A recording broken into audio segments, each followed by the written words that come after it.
5강은 보면 이 재건축과 재개발에서 프리미엄이 붙는 원리와 투자 수익 계산하는 방법을 이제 가볍게 한번 152쪽을 보시면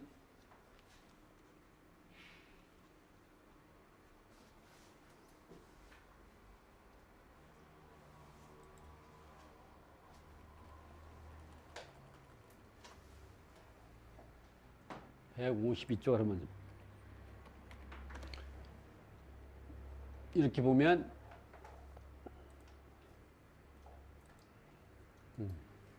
재건축과 재개발에서 프리미엄이 붙는 원리와 투자 수익 계산하는 방법. 이거 제가 한번 만들어 봤어요, 이거를. 간단하죠, 이게 보면. 근데 여러분이 이제 이게 아주 기본적인 상식인데, 예, 그냥 재개발이나 재건축 가지고 물건을 살라 그러면 이러한 공식을 이해하지 못하면 머리가 복잡해지는 거예요. 자, 한번 보죠. 이것만 알아도 재개발, 재건축 시장 가가지고 부동산 공인중개사들이 얘기할 때 금방 알아들어요. 근데 공인중개사들이 이러한 내막을 모르고 이제 하시는 분들 많아요. 주먹구구식으로. 앞으로 주먹구구식으로 지금처럼 하면 돼요. 내가 종전자산 이게 지금 있는 재개발 지역에 있는 주택이나 부동산을 말하는 토지나 이런 것들이 매입 가격을 5억에 매입을 했어요. 이런 매입을 5억을 했는데 이 5억에 내가 샀는데 이것이 재개발 재건축에서 이 감정평가는 정전자산 재개발 재건축 하기 전에 있는 자산을 두 개의 산술평가는 하나는 지자체에서 하나는 조합에서 선정한 감정평가서를 해서 산술평기를 해가지고 중간점이니까 그 차이는 비슷해요. 어차피 그 사람이 그 사람이죠. 그렇기 때문에 10% 이상 차이 나면 다시 해야 돼요. 그렇기 때문에 보통 5% 차이에서 왔다 갔다 해요. 그러니까 사실 주먹구구이죠, 사실은. 실무가 그래요, 원래. 그래서 보통 이 시세에 한 80% 정도 선에서 감정평가가 이루어져요. 근데 이 감정평가가 4억이면 이 4억이 종전자산의 관리가액이 되지 않아요. 여기다가 뭐냐? 비례율을 곱해야 돼요. 종전자산의 비례율이 얼마냐? 비례율은 사업 성공률이거든요. 근데 보통 이 비례율은 재건축, 재개발 하기 전에 평가할 때 비례율은 가칭이죠. 가죠, 가. 나중에 사업이 다 끝나 청산한 단계에 대해서 비례율이 나오는 거예요. 여기서 정한 건 뭐냐면 가칭이에요. 그러니까 어떻게 돼요? 보통 97에서 98 또는 102, 103 이렇게 가. 요 비례율이 높으면 지분이 큰 사람이 유리한 거예요. 비례율이 낮으면 지분이 작은 사람이 유리한 거예요. 비례율 높이면 작은 사람 걸 뺏어가는 거예요. 비례율을 낮추면 큰 지분 걸 이 사람이 뺏어가는 그런 형국이요. 그런들 이런들 저런들 의미가 없죠. 97이나 100이나 별 차이 안 나요. 그러니까 어떻게 해서 감정평가 금액이 종전자산의 권리가액이라고 이게 일반적으로 판단해도 돼요. 비례율은 잘 모르니까. 비례율은 여기서 여기니까 이거 차이 나도 97이든 100이든 계산해 보면 그렇게 차이 안 나. 그것 때문에 수익이 떨어지거나 하지 않아요. 정확한 건 종전자산의 권리가액은 여기에 이렇게 곱한다. 그런데 우리가 실무에서는 이런 비례율이 아직 확정하지 않은 상태, 또 됐다고 해도 97에서 102 정도 사이니까 보통 97, 98이니까 그냥 이 가격에서 계산한단 말이죠. 그러면 매입 가격이 5억이고 감정가격이 되면 1억 차이를 내가 손해를 보게 되는 거죠. 나는 5억이 샀는데 감정평가를 4억 봤어. 내가 1억을 더 준 거죠. 왜 준 거예요? 아파트 프리미엄으로 준 거예요. 그래서 프리미엄이라는 1억. 근데 조합원 분양가는 얼마냐? 조합원의 분양가는 7억 원이야. 이게 새로 아파트 질 때 분양가가 책정이 됐는데 7억이요. 그럼 어떻게 되냐? 내 권리가액은 얼마? 4억이죠. 물론 여기다가 비례율 곱하지만 생략해봤죠. 4억이 되죠. 그러면 어떻게? 분담금은 3억이 되는 거죠. 3억. 이렇게 계산하는 거예요. 그래서 내가 5억에 사가지고 이것이 권리가액이 4억이 된다고 생각하면 내가 주거부담금 3억을 더 내야 된다.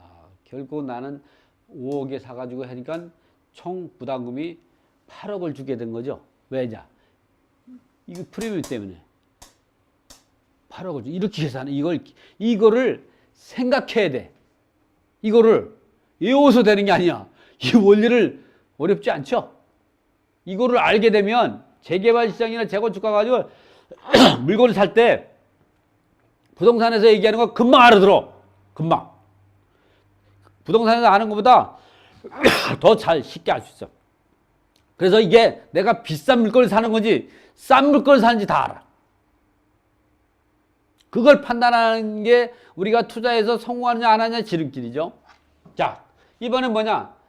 신축 후 매매. 아, 이게 내가 이 8억 주고 샀어. 이제 8억 주고 산 거죠? 왜냐면 7억이 분양까지만 프리미엄 1억 줬잖아요. 이것이 8억 주고 샀는데 이게 신규 아파트로 얼마 가느냐? 10억이가. 그러면 내가 2억 정도 매매 차익을 보겠다. 근데 2억의 매매 차익을 시차를 보는 대가가 크죠? 왜냐면 묶어놔야 되나, 돈을. 그럼 거기에 대한 이제 어떻게 이자가 더 들어가죠? 또 뭐 그 돈을 다른 데 투자하면 또 기회비용도 있죠. 그걸 감안하고도 이익이 생긴다는 정도 나와야 돼. 그래서 이게 투자할 때는 재개발, 재건축이나 투자할 때는 이 원리를 생각해야 돼. 그러니까 이게 얼마 갈 걸 어떻게 하느냐? 재건축이나 재개발되는 그 주변에 신규 아파트가 있죠? 5년 미만.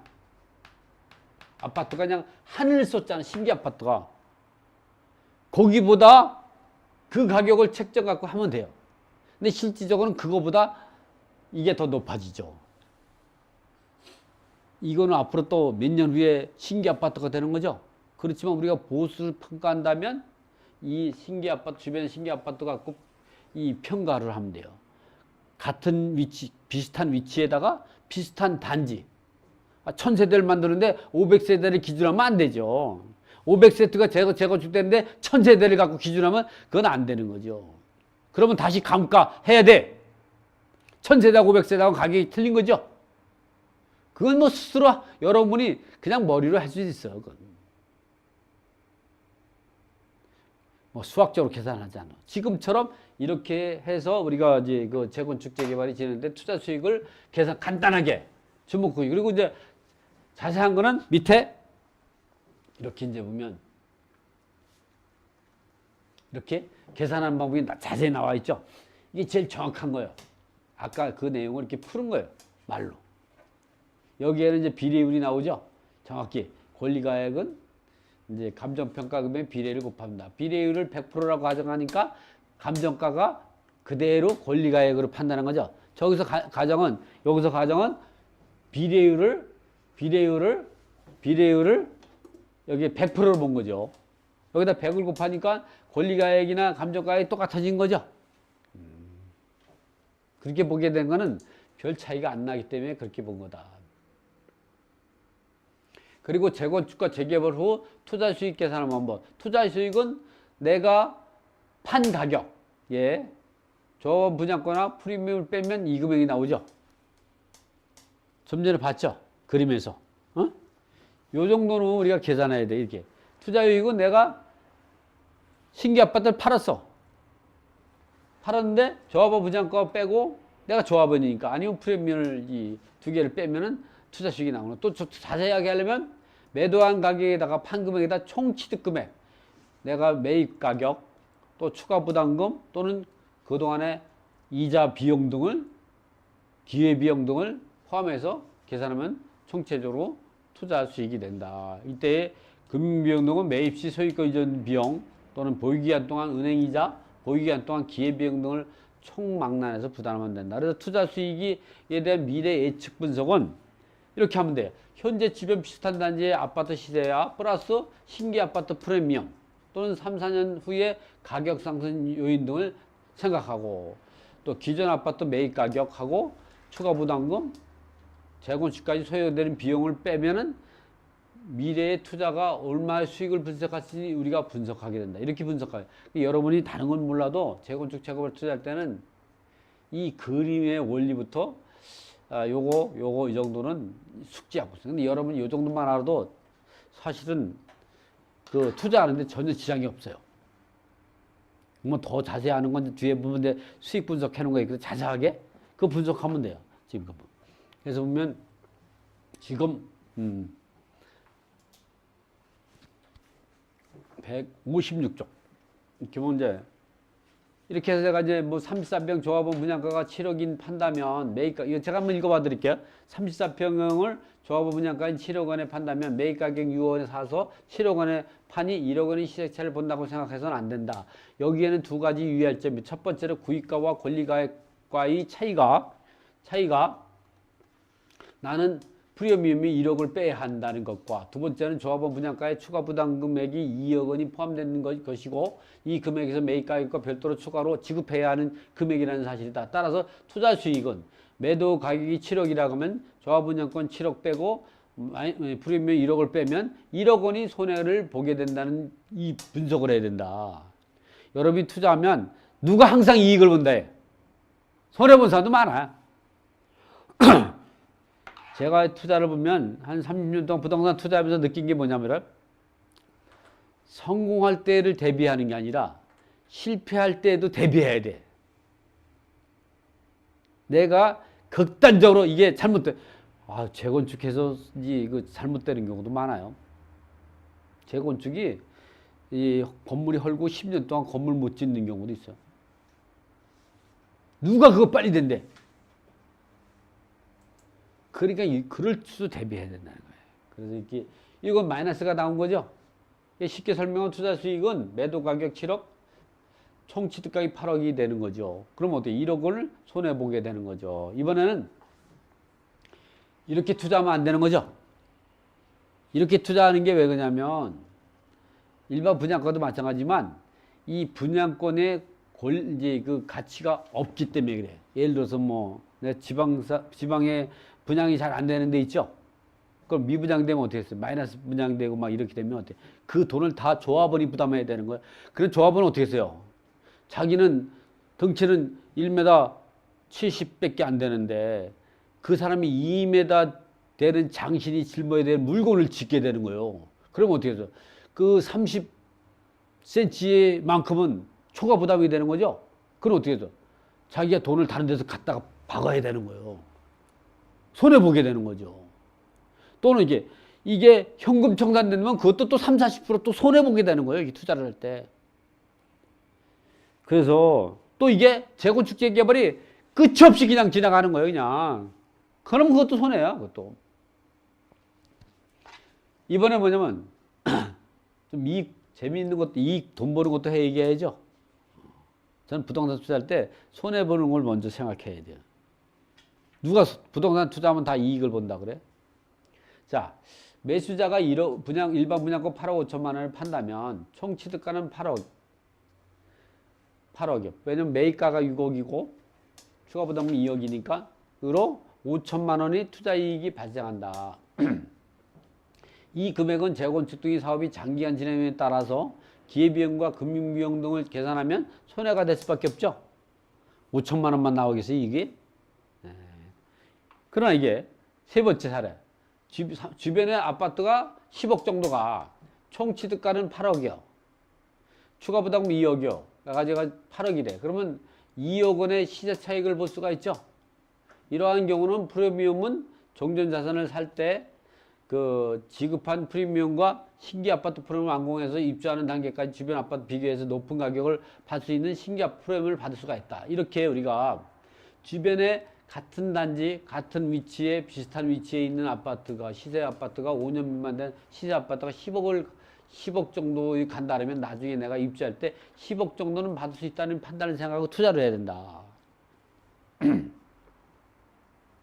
이번엔 재개발 사업으로 투자 수익을 계산할 때는 앞에서와 같은 방법으로 계산하면 되지만 재건축 후 신규 아파트 시세를 분석할 때는 재건축 사업단지 등의 주변 아파트 또는 주변 신규 아파트 시세 등을 참고해서 분석하고 여기에 추가로 신규 아파트 프리미엄 3년이나 5년 있다가 아파트 상승률 같은 거를 고려한다면 분석하면 된다. 그래서 재건축 재개발 사업에서 투자 시기는 아직 재건축이 진행되지 않았지만 앞으로 추진되는 아파트를 사거나 이런 게 제일 좀 위험 부담은 있지만 제일 싸게 살 수 있는 거예요. 이런 게 상당히 많죠. 지금 많죠, 서울에. 특히 지금은 아파트가 조정 시기에 있기 때문에 침체기는 아니에요. 이 때문에 이럴 때 싸게 사가지고 작년 같으면 2018년도 가가지고 이 재건축 대상 또는 일반 아파트 살려면 못 사죠. 물건도 없어. 부르는 게 가격. 사놓으면 뭐 5천씩 올라가는데 뭐. 근데 이게 이제 마냥 그렇게 하지 않거든요. 지금 사놓으면 이제 2년 후에 2년 이상 가질 수 있다면 지금 무조건 사야 돼요. 올해 안에는 그렇게 크게 오를 것 같지는 않아요. 그렇지만 내년 봄부터는 오를 거예요. 왜? 선거가 있잖아요. 국회의원 선거가 있죠. 그러면 여당이나 정부에서는 어떻게 했어요? 지금같이 부동산 정책을 끌고 나가긴 상당히 어려울 거예요. 국회의원 수가 박살날 수 있죠. 지금 이 정부에서 사업을 잘해가지고 고용을 창출했다든가 경제를 갖다 활성화시킬 수 있는 방법이 있겠어요? 그럼 누구예요? 전 정권하고 똑같이 닮아가는 거예요. 전 정권이라고 그렇게 하고 싶어서 그렇게 했겠어요? 어쩔 수 없는 거예요. 왜? 정치는 인기를 먹고 사는 사람이야. 탤런트만 인기 먹나? 정치하는 사람은 인기 없으면 살아도 산 목숨이 아니야. 그래서 이런 얘기다. 그래서 지금같이 이제 보면 지금같이 보면 된다. 이게 침체기에 사서 호경기에 파는 전략과 재건축 사업이 시작되기 전에 즉 35년대 이상 된 아파트를 사가지고 이렇게 재건축이 초기 단계에 사가지고 나중에 그 재건축이 시작되는 단계 또는 입주하는 단계까지 가있으면 큰 이익을 볼 수 있다는 거죠. 재건축에서 이와 같이 이제 보면 지분제로 진행될 경우 수익 분석하는 방법이죠. 제가 이런 것도 만들어놨어요. 재건축의 재개발 투자 수익할 때 수익 분석인 법. 지금과 같이 우리가 재건축과 재개발에서 프리미엄을 붙는 원리와 어떻게 투자 수익을 계산해서 투자를 해야 되느냐. 사실은 위험한 물건이 돈이 많이 되는 거예요. 위험한. 경매나 공매 같은 건 특수물건이 돈이 많이 되죠. 그 특수물건은 위험하죠. 그게 위험하지 않다면 경쟁률이 높아지죠. 경쟁률이 높으면 가격이 높아지죠. 거기서 어떻게 돈을 벌겠냐 이게. 그러니까 위험 물건을 갖다가 위험을 요소를 낮추려면 어떻게 하냐. 우리가 공부할 수밖에 없어요. 실력을 쌓아야죠. 절대적으로 투자할 때 우리가 권리분석이라는 난이도 같은 경우는 내가 권리분석의 실력이 100%다. 근데 권리분석의 난이도가 100이다. 절대 못 이기는 거예요. 무서워서 투자 못해. 내 실력이 200이다. 권리분석 난이도가 100이다. 그럼 깔아 누기죠. 최소한 150은 내 실력을. 그래 100%를 무시하면서 투자할 수 있는 거예요.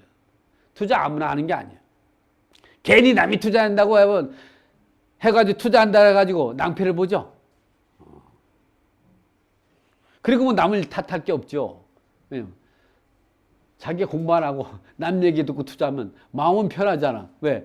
비빌 언덕이 있잖아. 그 사람을 이제 공격할 수가 있죠. 그때 그 사람이 대신 내가 이런 돈을 대신 갚아주진 않잖아요.